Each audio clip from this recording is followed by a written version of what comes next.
آج ہم سورۃ الفلق مکیہ اس کو ترجمے کے ساتھ تجوید کے ساتھ پڑھنا سیکھیں گے۔ چلیے 5 آیتیں ہیں اور 1 رکوع ہے۔ اعوذ باللہ من الشیطان الرجیم، پناہ مانگتا ہوں میں اللہ کی شیطان مردود سے۔ بسم اللہ الرحمن الرحیم، شروع کرتا ہوں میں اللہ کے نام سے جو بڑا مہربان نہایت رحم کرنے والا ہے۔ قاف کو لام سے ملائیے، لام کے اوپر جزم ہے تو جزم والے حرف کو اس سے پہلے والے حرف سے ملا کر پڑھا جاتا ہے۔ قل اعوذ، اعوذ، اب عین کے ساتھ واو مدہ ہے تو واو مدہ میں آپ حضرات 1 الف کے برابر کھینچ کر پڑھیں گے۔ تو واو مدہ کسے کہتے ہیں؟ واو کے اوپر جزم ہو اور اس سے پہلے والے حرف کے اوپر پیش ہو اسے واو مدہ کہتے ہیں۔ واو مدہ میں 1 الف کے برابر کھینچ کر پڑھا جاتا ہے۔ اعوذ بی رب بل، یہاں با کے اوپر تشدید ہے تو تشدید والے حرف کو بھی اس سے پہلے والے حرف سے ملا کر پڑھا جاتا ہے۔ اور آپ کو با سے ملیں گے رب، کیا پڑھیں گے؟ رب، اور را کے اوپر زبر ہے تو را کو آپ پور پڑھیں گے، موٹا پڑھیں گے، بی رب بل۔ پھر با کو سیدھا لام سے ملائیں گے، لام کے اوپر جزم ہے اس لیے، اور یہ الف کو نہیں پڑھیں گے۔ بی رب بل فلقی، آپ یہاں اگر وقف کر دیں گے تو قاف کے نیچے زیر ہے، ٹھیک ہے، زیر کو ہٹا دیں گے اور قاف کے اوپر جزم پڑھیں گے۔ کیا پڑھیں گے؟ جزم۔ تلفظ کیا پڑھیں گے؟ فلق، کیا پڑھیں گے؟ فلق، ٹھیک ہے۔ اب دیکھیے مکمل آیت، قل اعوذ برب الفلق، قل اعوذ برب الفلق، ٹھیک ہے۔ ترجمہ دیکھیے، قل کا مطلب ہے کہہ دیجئے، اعوذ میں پناہ مانگتا ہوں، برب الفلق، فلق مطلب صبح، میں صبح کے رب کی، برب الفلق صبح کے رب کی۔ کہ قل کہہ دیجئے، اعوذ میں پناہ مانگتا ہوں، برب الفلق صبح کے رب کی، مطلب اللہ تعالیٰ کی پناہ مانگتا ہوں۔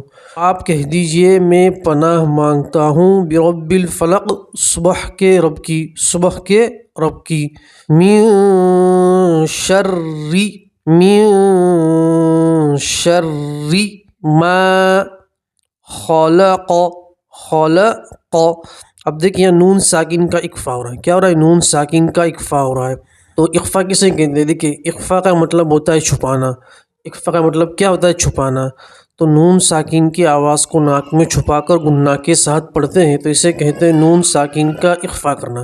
تو اب یہاں دیکھیے یہ جو 15 حروف آپ کو نظر آ رہے ہیں یہ نون ساکن اور تنوین کے اخفا کرنے کے 15 حروف ہے، مطلب نون ساکن کے بعد یا تنوین کے بعد ان 15 حروف میں سے کوئی بھی ایک حرف آئے گا تو نون ساکن کی آواز کو ناک میں چھپا کر گننا کے ساتھ پڑھتے ہیں تو اسے کہتے ہیں نون ساکن کا اخفا کرنا۔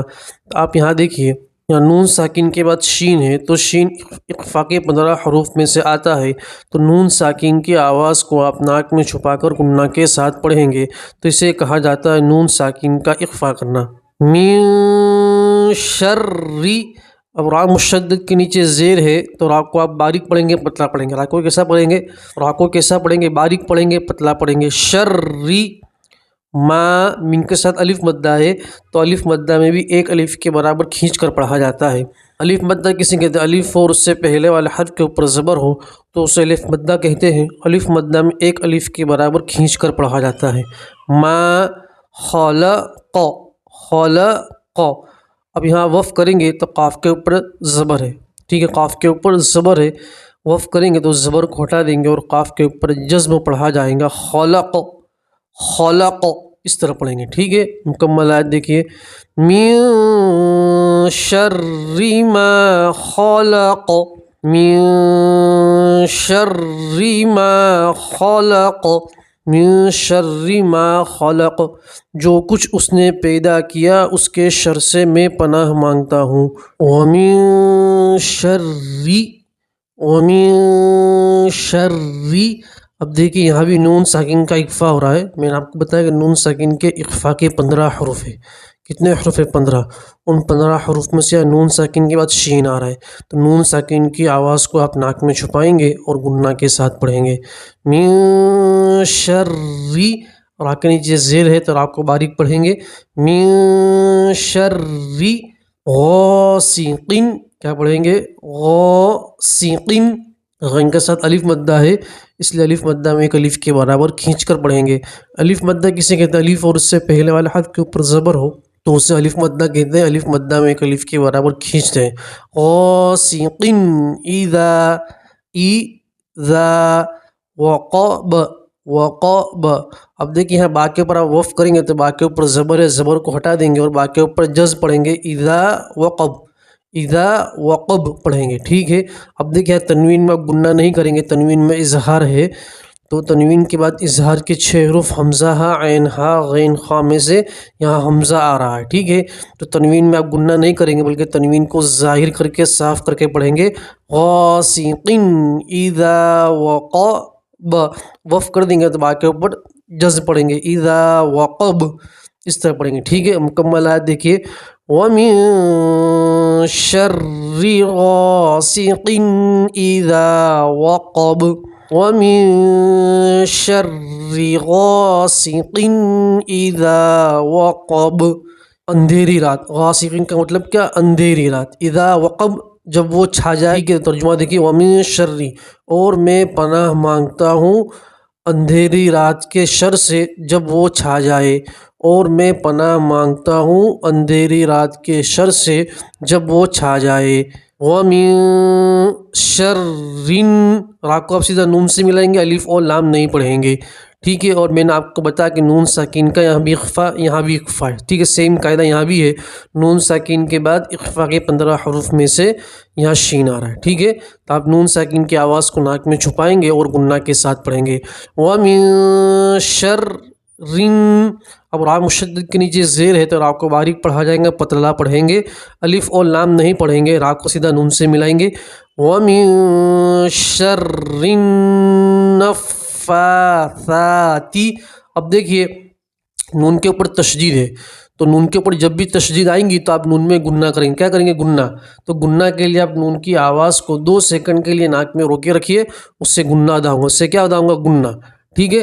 وَمِن شَرِّ النَّفَّاثَاتِ، ٹھیک ہے، فا کے اوپر کھڑا زبر ہے اور ثا کے اوپر بھی کھڑا زبر ہے تو کھڑا زبر میں ایک الف کے برابر کھینچیں گے، وَمِن شَرِّ النَّفَّاثَاتِ۔ چلیے آگے، فا کو سیدھا لام سے ملائیں گے، لمبی یا نہیں پڑھیں گے اور یہ الف کو بھی نہیں پڑھیں گے، فِی الْعُقَدِ، فِی الْعُقَدِ۔ اب یہاں وقف کریں گے تو دال کے نیچے زیر ہے، زیر کو ہٹا دیں گے اور دال کے اوپر جز پڑھیں گے، عقد، کیا پڑھیں گے؟ عقد۔ مکمل آیت دیکھیے، وَمِن شَرِّ النَّفَّاثَاتِ فِی الْعُقَدِ، وَمِن شَرِّ النَّفَّاثَاتِ فِی الْعُقَدِ۔ سادی کا ترجمہ ہوتا ہے پھونک مارنے والیاں، کیا کہتے ہیں؟ عقد کا ترجمہ ہوتا ہے گرہ، گرہیں مطلب گانٹھ جسے ہم کہتے ہیں، اور میں پناہ مانگتا ہوں گرہوں میں پھونک مارنے والیوں کے شر سے، ٹھیک ہے۔ چلیے آگے، وَمِن شَرِّ، وَمِن شَرِّ حاسد، حاسد۔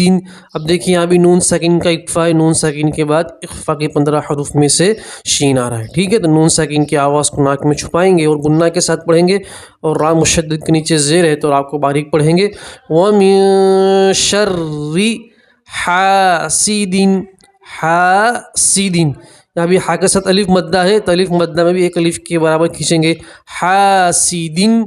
اور یہاں تنوین کا اظہار ہے، تنوین کے بعد اظہار کے 6 حروف میں سے حمزہ آ رہا ہے تو تنوین میں گنہ نہیں کریں گے، تنوین کو ظاہر کر کے صاف کر کے پڑھیں گے، حاسد اذا حسد۔ اب یہاں وقف کر دیں گے تو دال کے اوپر زبر ہے، زبر کو ہٹا دیں گے اور دال کے اوپر کیا پڑھیں گے؟ جزم، تو لفظ بنے گا اذا حسد، ٹھیک ہے۔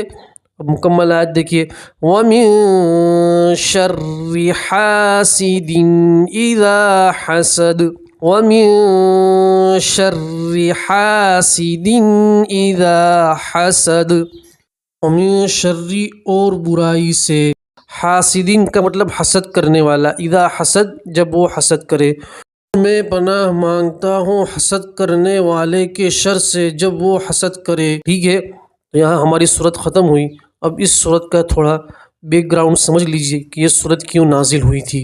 ناس اور سورہ فلق یہ جو صورتیں ہیں، اصل میں جب آپ صلی اللہ علیہ وسلم کو 2 یہودی عورتوں نے جادو کیا تھا تو اس جادو کی وجہ سے آپ صلی اللہ علیہ وسلم کی طبیعت بیمار سی رہتی تھی، تو ان 2 یہودی عورتوں نے تانت کے اوپر 11 گرہے باندھ کر اس کے اوپر دم کیا ہوا تھا، تو اللہ تعالیٰ نے ان 2 صورتوں کو نازل کیا اور ان 2 صورتوں کے اندر 11 آیتیں ہیں۔